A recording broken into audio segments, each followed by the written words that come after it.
你以为是爱情，其实人家只是想跟你生孩子。这可不是我说的，而是来自于鼎鼎大名的德国哲学家叔本华。他的原话是这样的：爱情并不像人们认为的那么高尚美好，爱情不过是性欲披上了一层美丽的外衣。它的本质是生殖冲动，是生命意志的外化表现。它最终导向的是繁殖生育。在众多的哲学家里面，谁最毒舌、最悲观呢？叔本华应该能排前3。比如我们熟悉的人生钟摆理论，人是一团欲望，得不到就痛苦，得到了就空虚，于是人像钟摆一样在痛苦和空虚之间摇摆。今天聊聊叔本华对于爱情、婚姻的解构。叔本华说爱情的本质是生殖冲动，这在生活中其实有很多佐证啊。比如很多人在相亲的时候要了解对方的身高、体重、外貌、年龄、职业、收入，问这么多硬件参数指标，最终指向的就是生育。对方想找的是一个基因好一点、适合生孩子、养孩子、带孩子的人而已。再比如很多人喜欢长得高的，那为什么呢？他也许会说长得高是好看啊，可为什么高就等同于好看呢？追问之下，他就会说因为长得高基因好，以后生的孩子身高也高。又比如男性普遍喜欢年龄小的女生，为什么呢？归根结底方便优生优育，多生孩子嘛。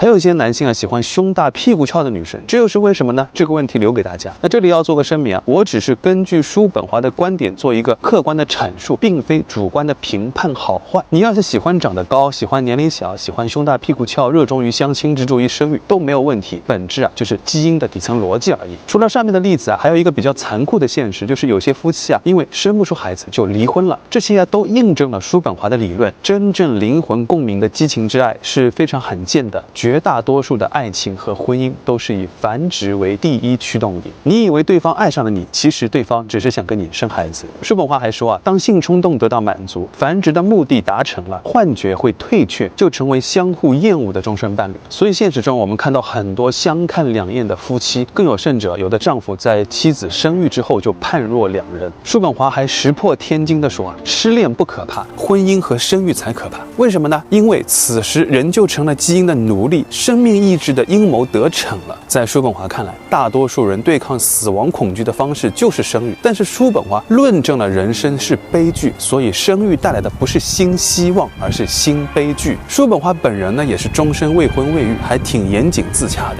叔本华还认为人类谈恋爱跟动物差不多，动物求偶呢是展示巢穴食物，人类求偶呢是展示存款房产。好消息是，如果你失恋了，请不要伤心难过，失恋不代表你没有魅力，只能说你的生育价值不够大。生育价值不够大有什么好难过的呢？你又不是搞代孕的。叔本华还有一段丧到极致的总结，他说人类痛苦的根源是我们想当然的认为人生应该是幸福的，但其实只要稍微体验过人生，就会发现这个世界和人生绝对不是为了幸福生活而安排的。几乎每一个成年人的脸上都挂着一种表情，失望。人生是痛苦的，快乐是短暂的，人的存在就是一个悲剧，就是一个错误。面对如此悲惨的人生，叔本华给出了2个解决方案：一、彻底断绝欲望，有兴趣可以看我这个视频；另一个方法就是艺术审美，比如音乐、美术、哲学、文学，这些可以让人暂时从痛苦中抽离，获得片刻的幸福和解脱。叔本华还有很多提神醒脑的名言金句如果我们的存在是否具有价值要依靠别人来评定，我们的生命是可悲的。一个人自身精神越丰富，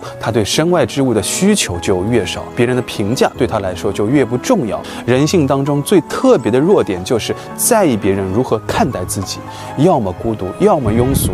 人群扎堆的地方话题无外乎3个：拐弯抹角的炫耀自己，添油加醋的贬低别人，相互窥探，搬弄是非。人就像寒冬里的刺猬，靠得太近会刺痛，离得太远会寒冷。人必须保持适当的距离才能过活。